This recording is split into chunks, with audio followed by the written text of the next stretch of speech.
"That brooch doesn't belong to you anymore, Grandma." The words were spoken over the clink of cutlery and the soft rustle of napkins, as if it were just any Tuesday night, as if something sacred hadn't just been stripped from me with a smile and a shrug. I looked up from my tea, still warm, untouched, steeped too long. The cup trembled slightly in its saucer as I set it down. Across the table, my granddaughter Madison sat with perfect posture and empty eyes, her manicured hands folded like a closing door. "You should pass it down now," she said, reaching for the breadbasket. "It's just jewelry. Just jewelry." The words hung in the air, heavier than they had any right to be. Around us, conversation resumed, forks tapped plates, someone laughed too loudly at something mundane. But all I could hear was the slow, cold creak of time bending. I reached beneath the table for my bag. Not the handbag I used for errands, the other one. The good one. Worn leather, navy blue, the clasp half broken but still loyal. From its depths, I withdrew the velvet box. It was no bigger than a folded handkerchief, lined with plum satin, edges slightly frayed from decades of being opened, and then closed again. I placed it gently on the table before me. Madison's eyes flickered. Curious. Entitled. I didn't open it right away. My fingers hovered over the lid, tracing the faded crest on top. A tiny etched J, almost invisible now. I remembered the day it was given to me. The sun had been weak and low on the horizon. The house smelled of starch and starch alone, because dinner had long gone cold, and James had stood there, tall, in his uniform, trembling just slightly as he'd fastened the brooch to the left side of my dress. He didn't say much, just looked at me the way he always did when the world pressed in too hard. Then his hand lingered on the clasp. "This is yours," he said, "as long as you breathe." He left the next morning. That clasp stayed closed for 61 years. My hands didn't shake as I opened the box now. Inside, the silver brooch gleamed like a quiet moon, dulled at the edges but still whole. An oval of polished filigree with a single navy stone in its center. Not precious, not costly, just irreplaceable. I lifted it from the velvet and held it between my fingers, letting the weight settle. "It's time to let go, Grandma," my son added from across the table. His voice was gentle in the way people are when they want to move past something quickly. "Tradition's important. She's the next generation." I stared at the silver, at the stone that had caught the candlelight the night James kissed me goodbye, at the tiny catch in the back that always stuck just before it closed. "It's not tradition," I said softly. "It's a promise." No one replied.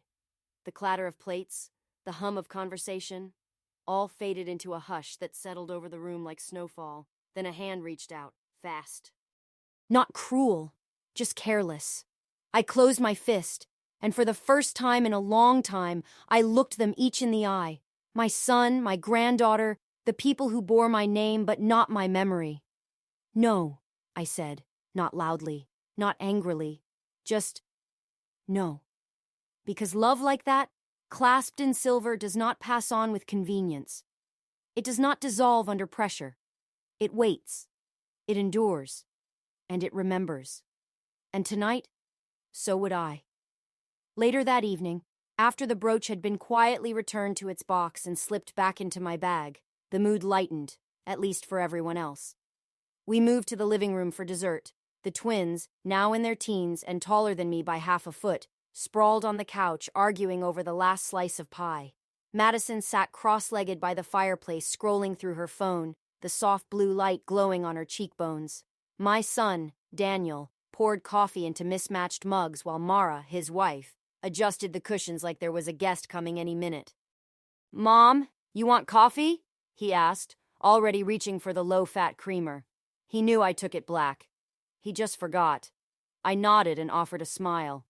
"Thank you, dear."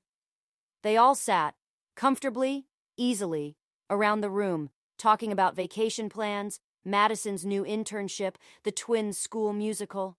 Their words came quickly, overlapping like waves at high tide. I tried to follow, to offer a thought, but each time I opened my mouth, someone answered the question before I could. Laughter rose. It was warm, unself-conscious, and I sat in the armchair by the window, the only one facing away from the circle. I watched the reflection of them in the glass, the way Mara touched Daniel's knee, the way Madison tucked a lock of hair behind her ear, always posing, even alone. I remembered when she used to crawl under this very coffee table to play fort with her cousins, giggling and breathless. Now she barely made eye contact. Mara set down her mug with a clink. "So, I was thinking," she said, brushing crumbs off her lap, "about passing down some heirlooms this year." Daniel nodded. "Yeah, while things are calm, it's good to plan. That brooch would be a beautiful start." He looked at me then, not unkindly, just expectantly. Mara chimed in before I could reply. "It's not just jewelry, it's legacy. And you want to know it'll stay in the family. In the right hands," Madison added, not looking up from her phone. That stung. I took a sip of coffee. Bitter. Cooling now. I paused, choosing my words carefully. I always thought when the time came, it would go to the one who understood what it meant. Mara tilted her head. "Of course, Madison understands. Don't you, honey?" Madison shrugged. "I mean, it's beautiful. Vintage is in right now. I'd actually wear it." She smiled, wide and perfect, like she was trying to win something. Daniel leaned forward. "We just think now is a good time, Mom. Before things get complicated." Complicated. A word people use when they mean inconvenient. "I haven't made any decisions," I said gently. There was a moment, brief, where silence fell like dust. Then Mara laughed, light and brittle. "Of course, we're just talking." The conversation turned, then, to the kids' schedules, to college, to renovations. Someone mentioned cruise brochures. I nodded, smiled in the right places, even offered a memory about paint colors once used in the dining room. No one heard me. I looked down at my coffee. The surface had gone still. Cold. A thin ring clung to the edge of the mug. Across the room, a framed photo sat on the shelf. Daniel as a boy, maybe 9, grinning wide in a paper crown I made him one Christmas. That was the year we couldn't afford store-bought decorations. We'd made them ourselves from glitter and glue, our fingertips stained red and gold. He didn't remember that story. I could see it in his eyes. A breeze tapped gently at the window behind me. I closed my sweater tighter, though no one else seemed cold. The coffee mug sat in the sink for 3 days. No one washed it. It wasn't a protest or a statement, just a small, silent test, to see if anyone else noticed. They didn't. Every morning I'd walk past it on my way to the pantry, the ring of coffee dried and faint, like a fingerprint left behind. The mug had navy blue trim, chipped slightly at the rim. One of the last from the set James bought when we moved into this house. We used to joke about how fancy we felt having matching dishes. That mug was mine. Everyone knew it. No one touched it now.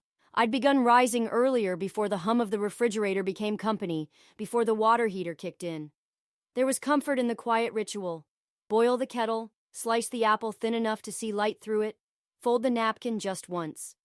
I did it more for rhythm than need. On Thursday, I laid the table for breakfast. I'd always done it, a habit from another life, one where meals were shared. 4 plates, 4 spoons, napkins in the holder I carved with James the year the twins were born. I placed the butter on the tray, covered, so it wouldn't catch dust. Then I remembered. They'd all left early, school rehearsals, meetings, a gym class. No one told me. I stood there for a while, the butter softening under the ceramic lid. Later, I found the brooch again. Not in the box this time, but pinned to the inside hem of my cardigan. I'd done it absent-mindedly that morning, out of some quiet need to keep it close. It felt like armor. No one noticed. At dinner, the conversation buzzed again, lively and fast. Mara asked Madison about her internship, and Daniel recounted a story from work that made the boys laugh. I was there, in the chair at the end of the table, cutting my green beans into perfect thirds. No one asked me a question. No one waited for me to speak. I might have been a shadow in an old photograph. When I tried to pass the rolls, my hand brushed against Daniel's. He flinched. Not rudely, not on purpose, just the automatic reflex of someone not expecting contact. It landed heavier than it should have. "Oh, sorry, Mom," he said, taking the basket without meeting my eyes. Madison glanced up from her phone. "Did you say something, Grandma?" I hadn't. The brooch pressed lightly against my chest. I touched it, adjusting the pin. Later that night, I stood at the hallway mirror. The light was dim. One bulb had gone out weeks ago and no one had replaced it. In the reflection, the brooch caught the faint gold glow, casting a delicate shadow on the wall behind me. It reminded me of James. Of that night. His hands had trembled as he fastened it. I hadn't noticed then. I only remembered it years later, when the memory became clearer than the moment ever was. He kissed my forehead, not my lips. He didn't cry. I did. Not until he was out of sight. "This is yours," he said. "As long as you breathe." I held on to those words like prayer beads. That night, as I folded my sweater and placed it gently on the chair by the bed, I caught a loose thread on the hem. I reached for my sewing kit, an old tin with faded roses on the lid, and found myself threading the needle slowly, more out of memory than urgency. The brooch lay on the nightstand. I didn't put it in the box. I let it rest there, face up. Like a sentinel, like a witness. The next morning, the breakfast table was already cleared by the time I came down. No one left a plate for me. It was a late October evening the first time James gave me the brooch.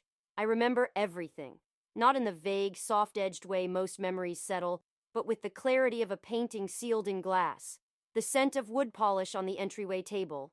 The way the furnace had clicked on, slow and steady, humming its lullaby beneath the floorboards.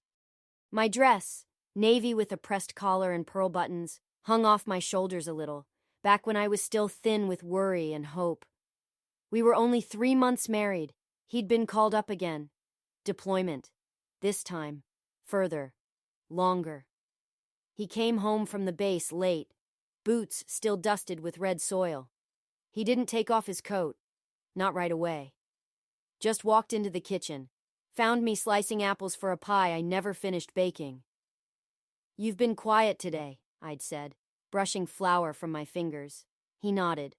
"Just don't want to waste time saying it all out loud." He had that look, the one he wore when his heart was full and his words were few.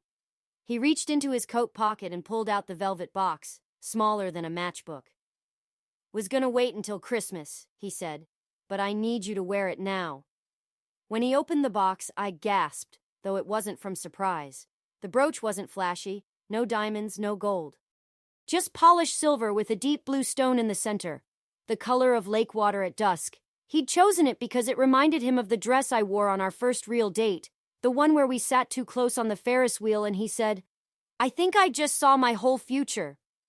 He stepped behind me then, hands warm and sure, and pinned it just above my heart. "I want this to stay with you," he whispered. "No matter what, as long as you breathe, it's yours." His voice cracked at the edges, just a little, but enough. He held me after that, for a long time, my cheek pressed against his chest, listening to the rhythm of a man I had never known how to live without. That night, I didn't sleep. I lay awake with my hand on the brooch, the clasp pressing lightly through the fabric. A quiet wait, a promise with edges. When the telegram came months later, I wore that brooch to the service. I wore it when I spoke his name into the stillness of that hall. I wore it when I signed the discharge papers, when I folded his uniform, when I held our baby son for the first time with red-rimmed eyes and trembling hands. It became part of my skin. Years passed. The boy grew. I rarely spoke of James, not in full, not the way people expected, but I wore the brooch on every birthday, every milestone, every holiday that held him in absence. I wore it to Daniel's graduation, to Madison's christening, quietly, without explanation. And now, they talk about legacy, about passing it down like a favor, like I am the vault and they are the heirs. They don't know. They didn't see his hands tremble. They didn't feel the weight of it through 6 decades of missing him. Back in the present, I sat by the window with the brooch in my palm. Candlelight flickered across its surface. That same deep blue stone, unchanged, unyielding. I touched the clasp gently, still stiff, still loyal. They see silver, I see James. They see inheritance, I see devotion. As long as I breathe, it is mine. Friday evening. A soft hush blanketed the house, not the kind born from peace, but the kind that fills the space after too many words have been said in all the wrong ways. Dinner had ended early. Madison left her plate half-finished, distracted by her phone, and the twins had retreated to their games. Only Daniel lingered, rinsing dishes with the precision of a man who needed something to do with his hands. I stayed in the armchair by the window, the brooch still pinned gently on my cardigan, just above my heart, like it always had been. Except now it felt heavier, not burdensome, just more present. I watched him through the doorway, the way he rolled his sleeves halfway, just like his father used to. The clink of plates, the splash of water, the soft hum of nothing between us. Then he spoke. "Mom," he said quietly, drying his hands on a dish towel. "Do you want to come to the twins' performance next week? They're doing The Music Man." I looked up, startled. "Oh, I'd love to." It came out gentler than I meant it to, like a note struck too softly on the piano. He nodded. I'll ask Mara to save you a seat." For a moment, a real moment, I let myself believe it, that this was a bridge, a small, trembling gesture of inclusion, that maybe I hadn't already become the silence between their sentences. I stood, smoothing my skirt. "Do you think Madison would let me help her choose a dress for her gala? I saw a navy one online she might like. She's pretty set on doing her own thing," he said, not unkindly. But the pause in his voice left no room. Still, I nodded. "Of course." I moved toward the kitchen to offer help, just help. Nothing more.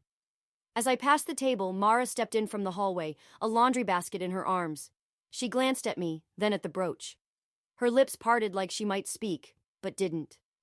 Instead, she walked past, brushing lightly against me, and the scent of her perfume, lilac and linen, lingered longer than her glance. I stood there for a breath. Then two. "Daniel!"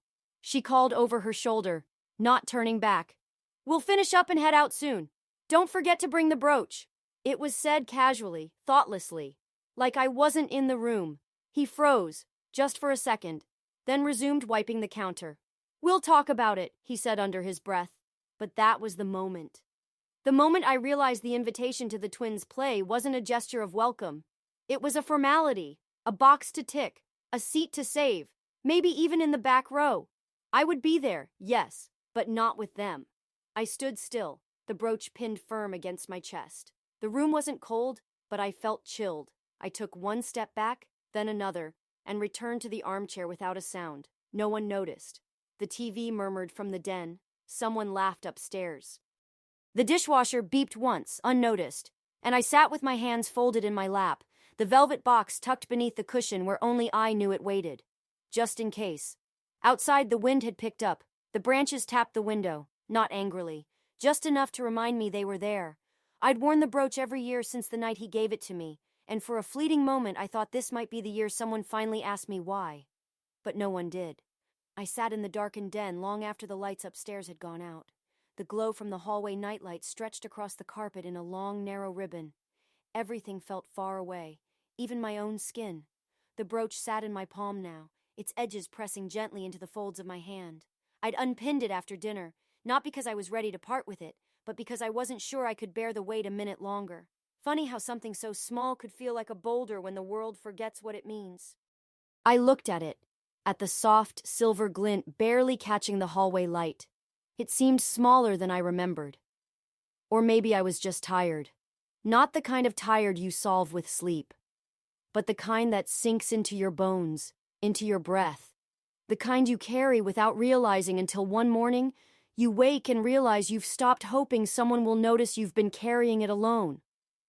Upstairs, I could hear Mara's footsteps, Madison's laughter through a closed door. A quiet thud, maybe someone closing a drawer. Normal things. Ordinary sounds in a house that no longer felt mine. I tried. I thought. I had tried. Every holiday, every gift, every "of course I can babysit" and "don't worry, I'll cook." Every time I said yes when I meant "I don't think I can," all in the name of love they no longer remembered how to return. I stared down at my hand. The brooch was still there, curved slightly from the decades, the clasp stiff but unbroken. My thumb moved over the center stone, that navy blue oval, cool and unmoved. I'd held it through funerals and weddings, through cancer treatments and lonely Christmases. Through joy, too. I wasn't bitter, not always, but I was. Hollowed. There was no one left to ask what it meant to me. That's what hurt most. The object they reached for wasn't an heirloom to them. It was jewelry. Something shiny to complete an outfit, something photogenic for a curated life. To them, I was the display case, not the story behind it. I stood slowly, joints creaking like floorboards. I carried the brooch to the bathroom sink, not to hide it, just to look at it differently. Under the mirror, the overhead light caught its edge and threw a crooked shadow onto the porcelain, and I saw it then. My reflection, my hair thinning at the part, my cardigan slipping off one shoulder, eyes not sad exactly, just surrendered, like the sky before rain, waiting to give in. I pressed the brooch against my chest again, just once. "I remember," I whispered, and that's when I heard it. Footsteps behind me. Madison, barefoot, arms folded, wearing a sweatshirt 2 sizes too large and that same guarded look she always wore when she wanted something. "Are you going to give it to me now?" she asked, not cruelly, just plainly, like asking for a sweater. She reached forward, and I didn't move. Her hand hovered there, fingers lightly extended toward the brooch still in my palm. I closed my hand around it. "No," I said softly. "Not yet." She blinked, caught off guard. "Why not?" It's not just," I interrupted. Not loudly, not angrily, but with finality. "It's never been just anything." We stood in silence. Not the heavy kind, but the kind that tells you something has changed and cannot go back. She didn't argue. She just exhaled, turned, and walked away. And I stood alone in that small bathroom with the mirror above the sink and the brooch clenched in my hand, its shadow still cast against the basin like a wound. That was the moment I knew I had reached the bottom of something. Not despair, not rage, but the point beyond which there is no giving left, only being. And even that, barely. The next morning came gray and slow. Rain tapped lightly at the kitchen window, more suggestion than sound. I moved quietly, careful not to wake the house, though truth be told, no one would have noticed either way. The kettle hummed to life. I watched the steam rise in gentle spirals, fading before they reached the ceiling. There was something calming about the stillness. Something sacred in being the only soul awake in a house that rarely made room for silence. I didn't reach for the navy-trimmed mug. Instead, I opened the cabinet above the sink and took down the old china cup, white with fading blue flowers and a delicate crack along the handle. I hadn't used it in years. Too fragile, they'd said. Too old. But it still held tea just fine. I sat at the kitchen table, the brooch between my hands. I didn't pin it today.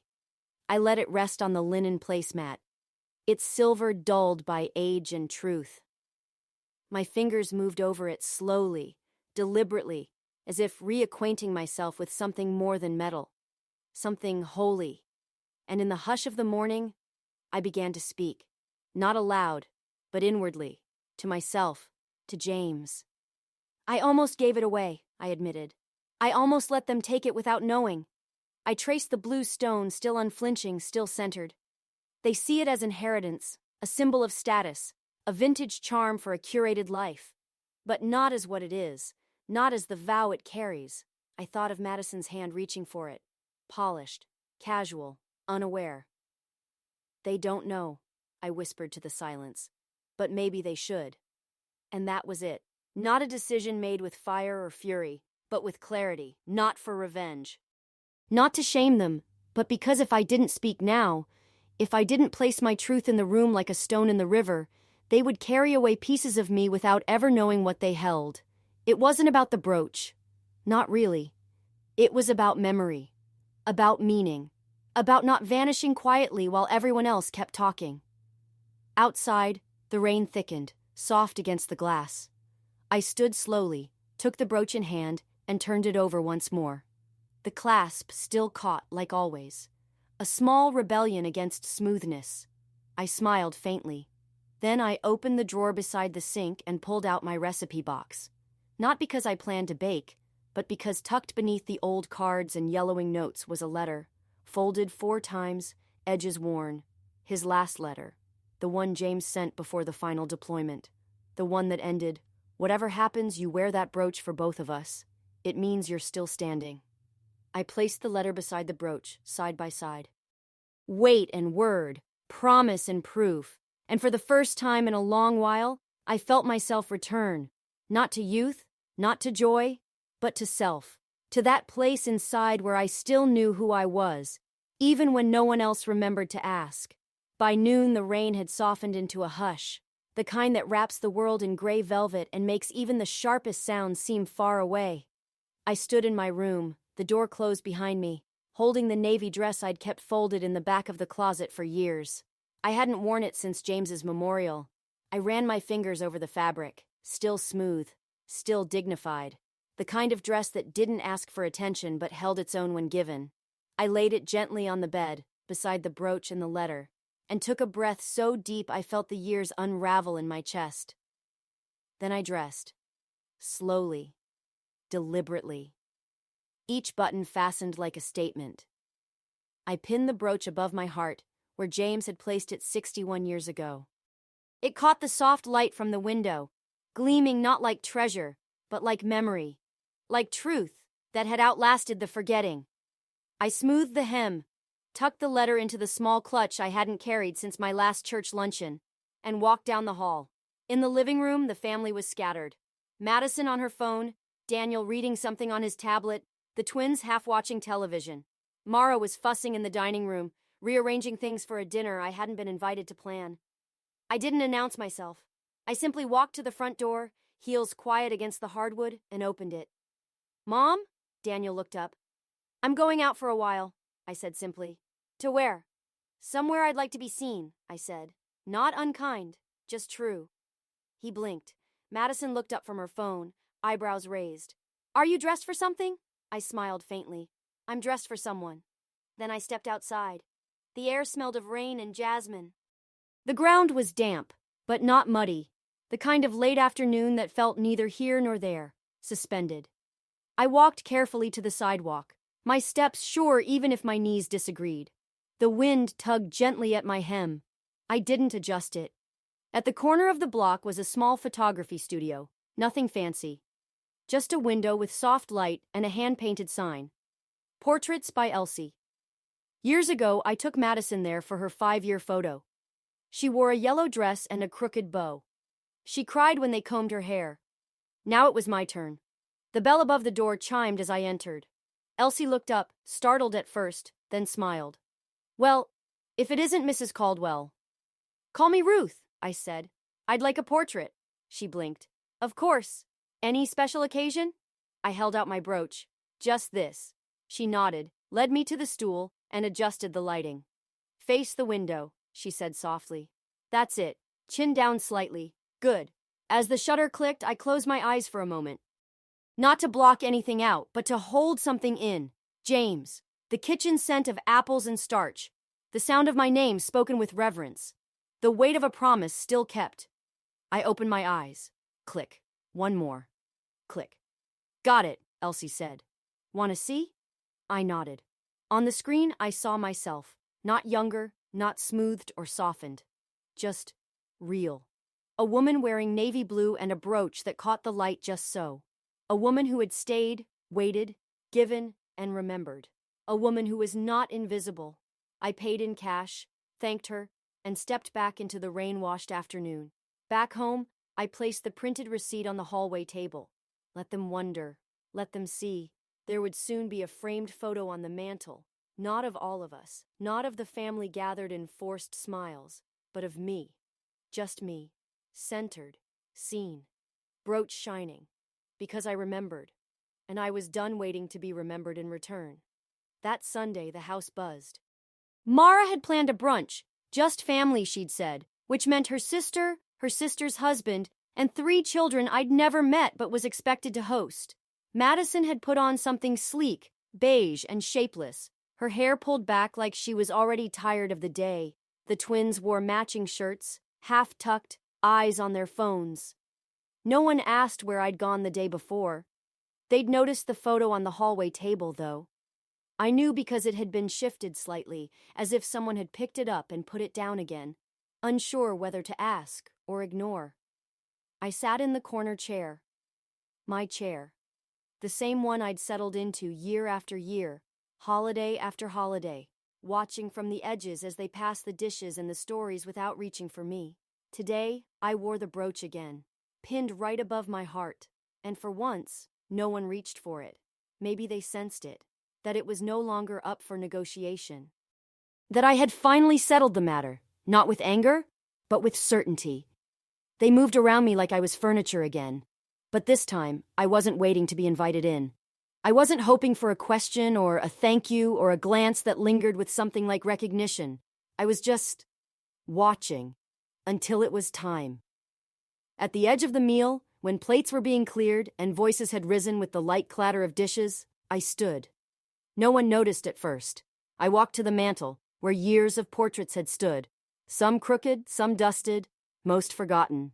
Family smiling on command, frozen in moments that barely matched the truth beneath them. I reached for the central frame, the one from 10 years ago, when Madison was still in braces, when Mara still pretended to laugh at my stories, the photo where I sat in the middle like a placeholder in someone else's pride.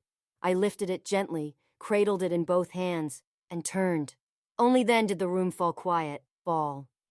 Daniel looked up, fork halfway to his mouth. Mara froze with a teacup in one hand. Madison paused mid-scroll. No one spoke.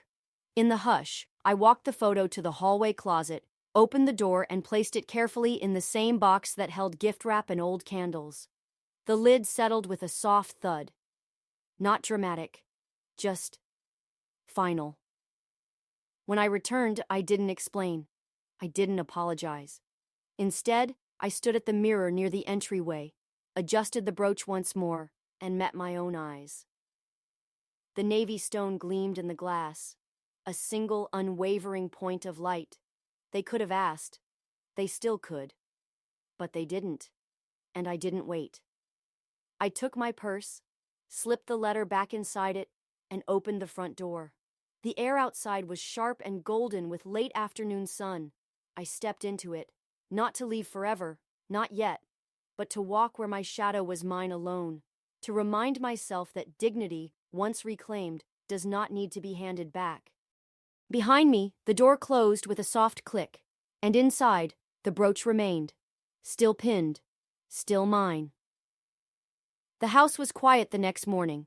Not the brittle quiet of being overlooked, but the full-bodied hush of calm, the kind that comes after a long storm has passed, when nothing is broken. But everything has changed. I rose early, as I always did. The sun was barely stirring behind the curtains, spilling just a breath of gold across the edge of the rug. I moved through the morning slowly, not out of frailty, but out of care. Some things are worth doing deliberately. The kitchen held the faint scent of lemon from yesterday's cleaning. Mara had finally wiped down the counters. I took a single cup from the cabinet, the old one with the fading flowers and the thin crack in the handle, and poured myself some tea. I didn't set 4 plates. I didn't wait for voices to join me. I didn't measure the moment by who noticed. Instead, I sat with my tea with the morning sun and with the quiet knowledge that I had not disappeared. I had simply returned to myself. Later I dressed, not for anyone else, not for church or brunch or some gathering I had no real place in, just for me. I chose a soft blue sweater, the one that still held the scent of lavender sachets and old cedar, and a pair of gray slacks that didn't pinch. Then I opened the jewelry box. The velvet had worn thin around the edges. The clasp still caught the way it always had, stubborn, familiar. Inside, the brooch waited, glinting just slightly in the light that streamed from the window. Still silver, still whole, still mine. I fastened it carefully, just over my heart. My fingers paused on the clasp, that small resistance that had always reminded me of James, of how his hand shook slightly when he first pinned it there, of how the promise was never spoken loudly, but held with quiet weight. I stepped into the hallway, and stopped. Across from the mirror, that old one with the beveled edge and the brass corners I'd polished every spring for 40 years. I hadn't really looked into it in some time, not fully, not as myself. I studied the reflection now. My hair had thinned, yes. My shoulders stooped just a little. My eyes, once a warm chestnut, had faded to something softer, quieter. But they were mine, and they were clear. The brooch caught the light again, not like jewelry, not like ornament, like a medal. like a memory, like a truth that no one had the right to rename. I smiled, faint, private, not the smile I wore to be polite, but the one I wore when James used to look at me from across the room and see me fully. That's what it was about, in the end. Not the silver, not the stone, not even the promise, but the fact that someone once had seen me, not as a helper, a sitter, a placeholder, but as a woman, a partner, a life worth anchoring himself to. They don't see it now, but I do. And I remember. The phone buzzed on the side table. A message from Madison. Just a few words. Sorry if yesterday was weird. Let's talk soon. I didn't rush to reply. Not out of spite, just out of peace.